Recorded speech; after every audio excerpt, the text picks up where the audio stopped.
É interessante que o verbo pensar que está aqui na língua grega significa ponderar, dar peso e valor apropriado, permitir que a avaliação resultante influencie o modo como a vida deve ser vivida.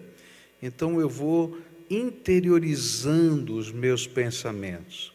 E o pensamento errado, o pensamento negativo, o pensamento destrutivo, produz em nós um sentimento errado. E não demora muito para que o coração e a mente sejam rasgados e nós nos sintamos estrangulados por uma percepção destrutiva do mundo ao nosso redor. É interessante porque ninguém controla aquilo que a gente chama de pensamento involuntário, aquela coisa assim que passa pela cabeça da gente. Agora, se você pega esse pensamento e deixa ele fazer ninho na sua cabeça, não é? Você é responsável por esse pensamento. E aquilo que você permite que se aninhe nos seus pensamentos pode trazer alegria ou trazer desgraça para a sua vida. Eu me lembro quando eu estava estudando ainda no nível médio e eu comecei a ter problemas numa determinada matéria. Eu sempre fui muito bom nas matérias, mas de repente eu comecei a ter problemas. Eu não entendo essa matéria não presta, essa matéria é muito difícil, o professor é isso, o professor é aquilo. E eu comecei, cada vez que eu ia pensando assim, eu ia piorando. Aí um dia minha mãe me chamou e disse assim: escuta aqui, rapaz, está errado.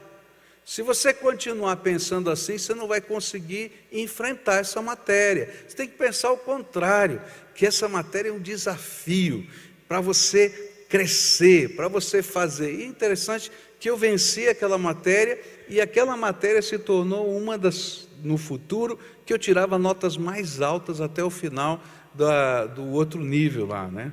É nível médio mesmo? Não, fundamental. Eu estava no fundamental e fui para o médio. E aí então eu aprendi com isso. Aquilo que a gente coloca na nossa cabeça de positivo, tá? Nos ajuda. Mas aquilo que a gente coloca de negativo na nossa cabeça estraga. Será que isso tem fundamento na palavra de Deus? Tem.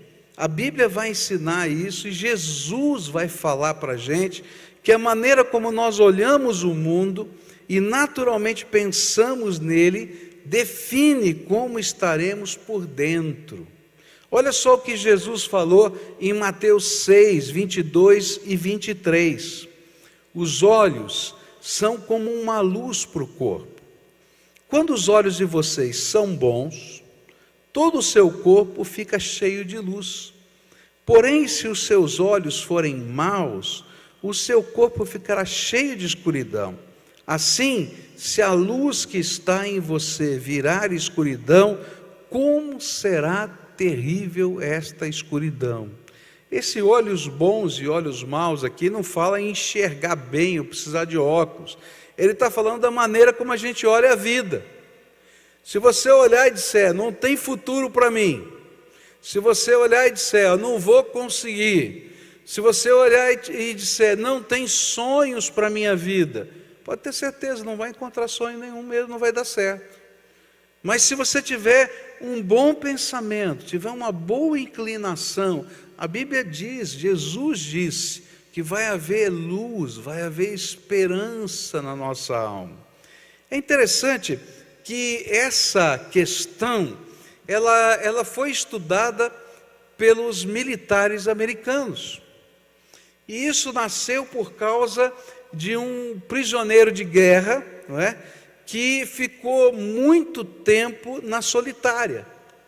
E ele estava lá na solitária, e para ele poder sobreviver na solitária, ele começou a pensar no fuzil dele. O fuzil era o M1, tá? A gente está falando dos fuzis americanos M16 já, né?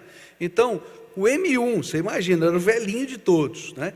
E o cara ficava montando e desmontando o fuzil na cabeça dele. Monta, desmonta, monta, parecendo ficar louco. Então ele ficava lá, monta, desmonta. E ele ficou pensando, sabe, aqui tem um problema, aqui tem outro problema. E ali na solitária, durante aquele tempo, pensando em montar e desmontar o fuzil, naquele cubículo coberto de zinco, ele conseguiu não somente enfrentar o castigo, mas ele desenvolveu melhorias incríveis no fuzil. E quando ele saiu de lá e passou aquele período de prisão, ele foi lá, desenhou e mandou para lá, e eles mexeram no fuzil, porque aquele homem tinha conseguido evoluir aquela tecnologia toda. E hoje, até hoje, o treinamento das forças especiais americanas inclui técnicas de pensamento para enfrentar os momentos de crise e de aprisionamento. Então, como é que eu tenho que lidar com a minha mente em situações de medo, de angústia, de problemas, de dificuldades? Que coisa incrível, né? Quase 2000 anos depois do que Jesus falou, os homens estão descobrindo que se eu tiver um filtro no meu pensamento, eu posso viver alegria.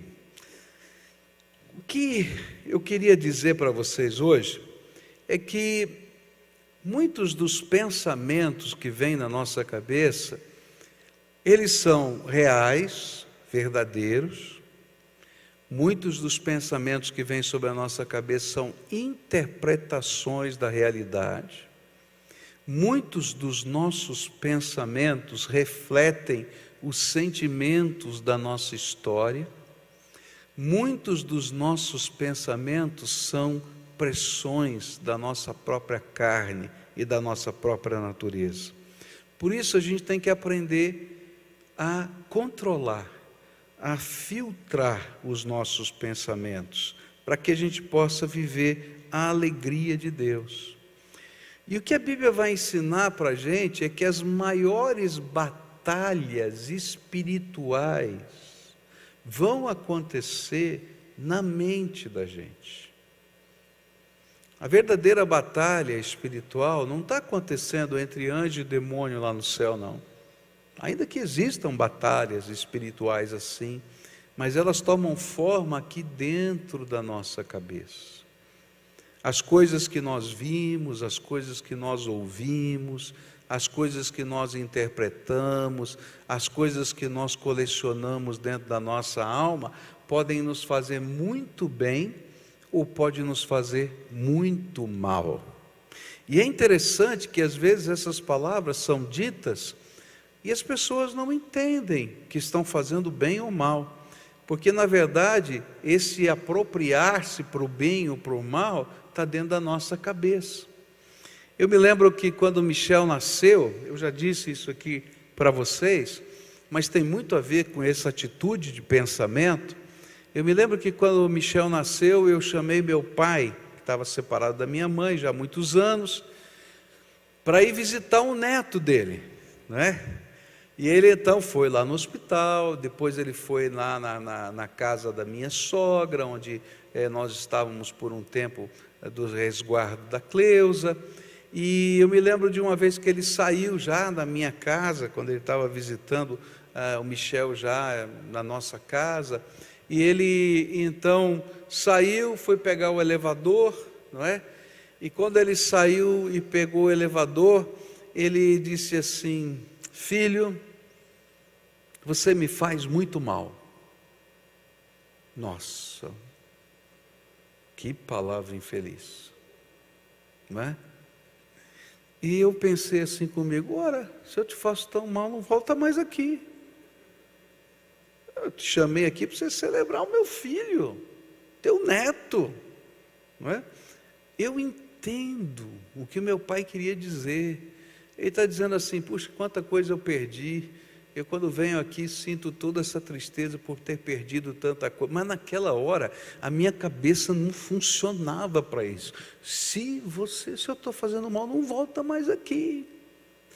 E é interessante porque esse pensamento é involuntário, ele passa pela cabeça da gente. Mas a maneira como a gente se apropria desse pensamento faz diferença na nossa vida. E daquele dia em diante eu cortei muita coisa do meu relacionamento com meu pai, só por causa daquela palavra. E eu tenho certeza que meu pai nem lembrava daquela palavra, que ele nem imaginava o mal que tinha feito, Porque na verdade ele falou, fez um comentário num contexto, mas aquilo veio assim, entrou, e eu me apropriei daquele pensamento e não tirei da minha cabeça. É disso que a Bíblia está falando, que existem batalhas espirituais que acontecem na nossa vida, que se tornam fortalezas no nosso entendimento. Por exemplo, hoje a gente vive uma grande crise com relação à homoafetividade, né? Questão de homossexualismo, não homossexualismo, há muitas teorias aí, etc. Mas o que eu creio é que com relação a esse assunto, a gente tem uma natureza que foi criada por Deus. A maneira como eu alimento esses pensamentos vai fazer diferença. Por isso a Bíblia vai dizer assim: pois as armas de nossa milícia não são carnais, mas poderosas em Deus para a demolição de fortalezas, derribando raciocínios e todo baluarte que se ergue contra o conhecimento de Deus, levando cativo todo pensamento à obediência de Cristo. Homem e mulher, não existe terceiro sexo, não existe nada disso. Existem crises de identidade que eu posso viver, você pode viver em vários sentidos diferentes, inclusive na sua identidade masculina e feminina. Agora, a maneira como eu lido com essa crise de identidade e como eu trabalho esses meus pensamentos, vai fazer com que as minhas ações tenham diferença. Vida cristã não é somente a gente cumprir certos preceitos. Vida cristã é a gente deixar Jesus ser dono dos nossos pensamentos e deixar a nossa mente ser levada prisioneira do Espírito Santo à presença de Deus, porque ela pode ser prisioneira da nossa carne, dos nossos desejos, como também pode ser prisioneira dos ataques satânicos, como também pode ser prisioneira dos nossos medos, como também pode ser prisioneira de muita coisa. E a Bíblia está dizendo: olha, permita que a sua mente seja levada prisioneira de Deus, e aí você vai conhecer a bênção, a liberdade, a ação de louvor, a ação de alegria na nossa vida. É interessante que um pensador disse assim: semeie um pensamento e você vai colher uma ação. Cuidado com o que você pensa, você vai colher essa ação. Semeia uma ação e você vai colher um hábito. Semeia um hábito e você vai colher um caráter. Semeia um caráter e você vai colher um destino. Então, tudo começa aqui na cabeça da gente. Por isso Deus leva tão a sério isso. E Paulo vai nos ensinar a colocar um filtro no nosso pensamento. Eu não posso controlar o pensamento involuntário, mas eu posso lidar com esse pensamento involuntário. E aí Paulo vai dizer assim: tudo que é verdadeiro, pensa naquilo que é verdadeiro. E aqui a palavra é genuíno. A ideia é que nós precisamos ter a mente de Cristo. Por isso é preciso que nos relacionemos, aprendamos a pensar somente a verdade a respeito das pessoas ao nosso redor, e mais, valorizar o que é atraente nessas pessoas. É interessante porque às vezes a gente acha, não é, que sabe a verdade, mas na verdade a gente só sabe a interpretação daquela verdade. É interessante, você já viu como é que a mente da gente dá umas peças na gente? Né? Então, ilusão de ótica, por exemplo, né? É a mente pegando uma peça na gente. Parece que é mais comprido, mas não é. Parece que é maior, mas não é, não é? Mas isso não é somente com figuras que acontece na nossa interpretação da vida. E aí a Bíblia diz assim: para pensar só no que é estritamente verdadeiro. E aí a gente tem que aprender a lidar com os nossos pensamentos, especialmente com as pessoas. Sabe o que atrapalha o nosso pensamento correto? É quando o nosso falar é fútil. O que é futilidade? É vazio. É falar o que não leva a nada. E quando a gente começa a ser fútil, a gente se liga à fofoca. Não tem nenhum fofoqueiro aqui, né? Tem algum fofoqueiro aqui nessa orquestra? Tem? Não, né? Tem fofoqueiro aqui? Não estou vendo nenhum fofoqueiro aqui, né? Fala mal do outro. Não, não fala. Ninguém fala mal do outro aqui, né? Por quê? Porque a gente está falando coisa fútil. Mas será que tem fofoqueiro aqui nesse grupo aqui? Fala para quem está do lado, larga de ser fofoqueiro. Só fala a verdade. Eu sou um túmbalo, não falo nada. Não, é sério, a gente é fútil às vezes não falar. Fala coisa que não tem valor. E especialmente com relação às pessoas. Eu tinha um amigo já falecido, o pastor Marcílio, e ele tinha uma coisa muito bonita na família dele, tá? Quando começava um comentário sobre alguém, ele vinha com a expressão, falando em flores, não tinha nada de flor, mas falando em flores, ou seja, muda de assunto, porque isso não edifica. Na nossa casa, a gente comentava assim, gente, esse papo não edifica, vamos embora. Futilidade é aquilo que não edifica, que não abençoa, que não leva a nada, porque a gente está construindo em cima de coisas que não têm profundidade, não têm dignidade, não têm valor, não têm genuinidade. Quando a gente denigre o caráter das pessoas, a gente rouba a alegria delas, mas a gente rouba a nossa alegria também. E quando nós tomamos possibilidades como realidades, nós passamos a reagir de modo diferente com as pessoas, e nós perdemos a alegria. Essa é a história do meu pai.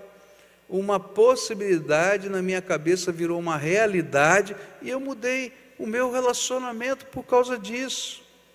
Eu queria dizer para você que probabilidade não é realidade, é mera possibilidade. Não defina a sua vida em cima disso, construa sobre a realidade. Por isso a Bíblia diz, pense no que é real, concreto, autêntico. Nós não devemos nos concentrar nas ilusões, nem nos enganos, muito menos no que pode nos dar uma paz imaginária ou uma felicidade inalcançável. Por que a droga é um negócio tão complicado? Porque eu quero sentir alegria, eu quero sentir paz, eu quero sair da minha angústia, e eu vou lá e consumo droga. Só que essa é uma paz, uma alegria momentânea e imaginária. E aí eu fico dependendo de um mundo momentâneo e imaginário. E aí eu não aguento mais ficar um dia inteiro sem a droga, porque eu preciso entrar no meu mundo momentâneo e imaginário. Eu vou para mais uma, e chega uma hora que eu morro, porque eu não consigo viver mais a realidade.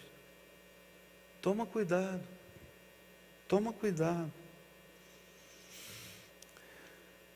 Quando a gente vive no mundo da imaginação, daquilo que não é real, a frustração se torna o maior ladrão da alegria. Toma cuidado. Por isso a palavra de Deus diz, pense naquilo que é genuíno. Segunda coisa que Paulo vai falar, e eu vou terminar com essa segunda porque o meu tempo já acabou. Tudo que é honesto e justo. A palavra honesta e justa aqui é digno de respeito e reto. palavra grega usada aqui era a que se usava para descrever os deuses gregos e os seus templos.